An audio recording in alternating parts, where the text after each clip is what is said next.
Hi, I'm back. Let's go into Mood Sentry's thriving tools and see how I use them. This video will focus on the iPhone version of Mood Sentry. The Android version is very similar with minor differences in the human interface. Yes, it's a scrolling view. People with smaller format screens may need to scroll to access all the options. The difference between the journaling tools and the thriving tools is that the thriving tools tend to be forward-looking, targeted at things you are going to do and things you want to achieve. We'll start with the prioritization and daily goals features because these were some of the first tools I created.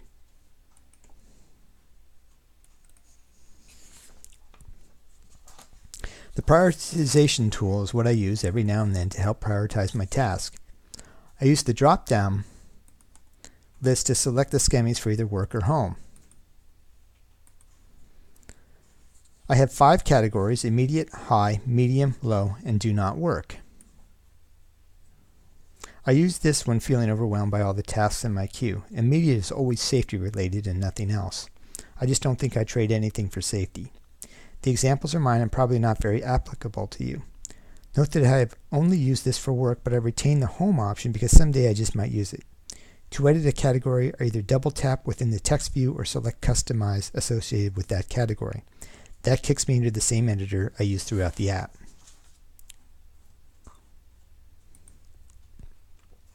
Let's return and look at daily goals. I use this, daily. It helps me focus on the important stuff. Identify things to accomplish, something for pleasure, something to learn, something to improve, and something to communicate. I don't have any examples in here because it changes daily. It's not quite as static as the other tools. Note that this window works differently than the others. I either double tap in a blank area or select Edit from the toolbar to get into edit mode. Once in edit mode, this window stays in edit mode until I exit this window. In edit mode, I just touch the text box I want to edit. Note how the border changes on the active text box, going from yellow to blue. I have to save before exiting to save my changes.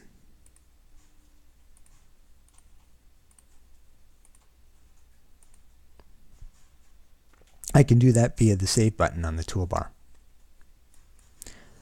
The remaining tools all function in a very similar manner to the journaling tools. Let's start with the Ideal Self tool. This is a single window tool, much like the Observations and Essays tools in the Journaling Tools section, and has a drop-down list and one main window for text entry. I use the Ideal Self tool to identify something I want to achieve. Basically, I want to create a positive destination and set my focus toward that. The drop-down list has the Ideal Self entries. To add, I select the Add button on the toolbar. I enter a title and the Ideal Self entries, and I'm back to where I started.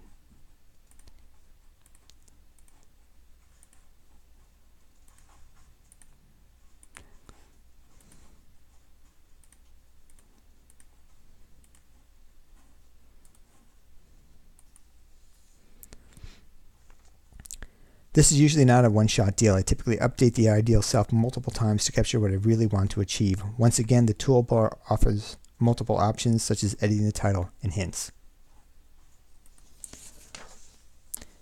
Now let's look at the task timer. This is a 2-window view, but it's a bit more complex than the 2-window views in the Journaling Tools section. I use this to track my thoughts related to how long tasks actually take. I have a tendency to predict things taking all my time or my whole day, which is rarely true.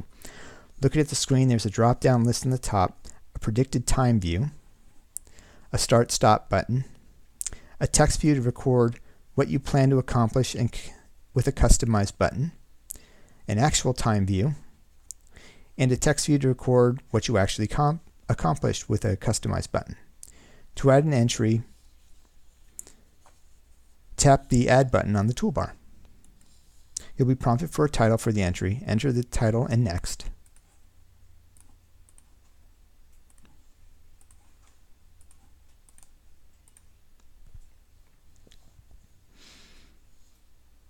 And then identify what you plan to accomplish. Enter the text and then Next.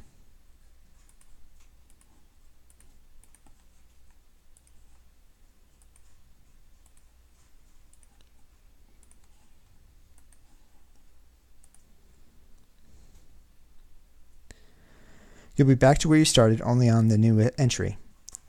To enter the predicted time for this new entry, tap the predicted time view and a time picker will appear.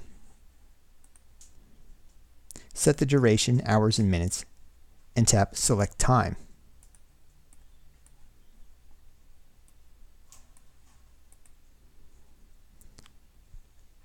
When you're ready to start the task, tap the Start button.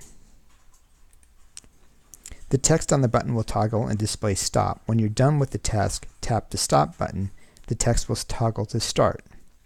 The actual time will be computed automatically and displayed in the actual time view.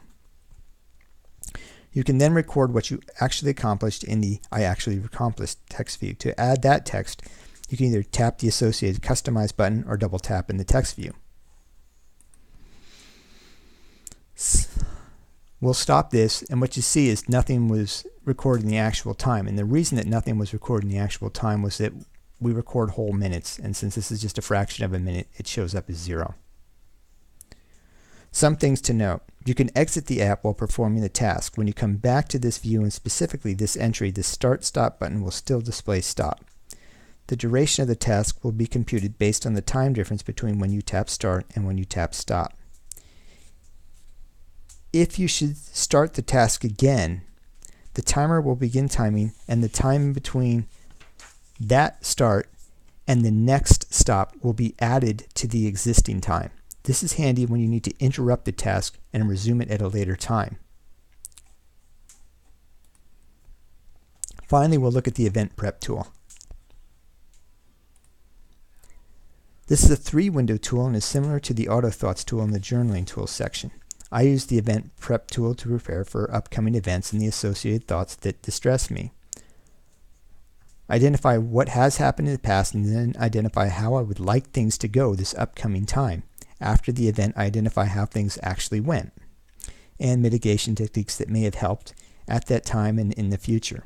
I use the drop-down list to select an existing event I want to review. To add an item, I tap the Add button on the toolbar. I enter a title and select Next.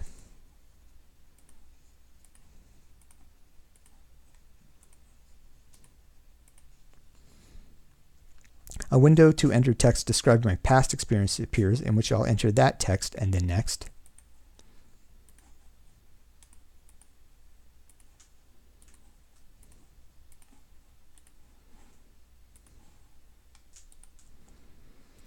And then a window to enter text about how I'd like to be appears. I enter the text and Next.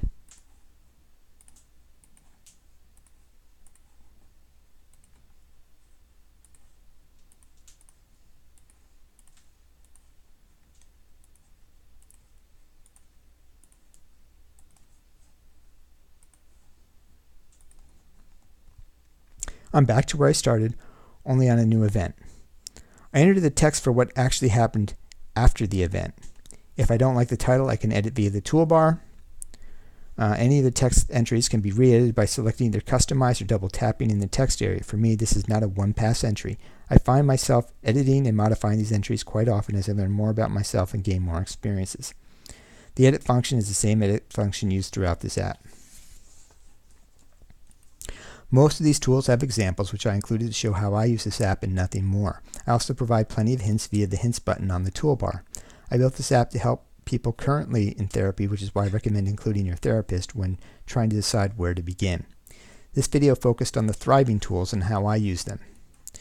I created these tools to help myself function a bit better, mostly during stressful times. If you've watched the other videos, then it's about it for getting to know Mood Sentry.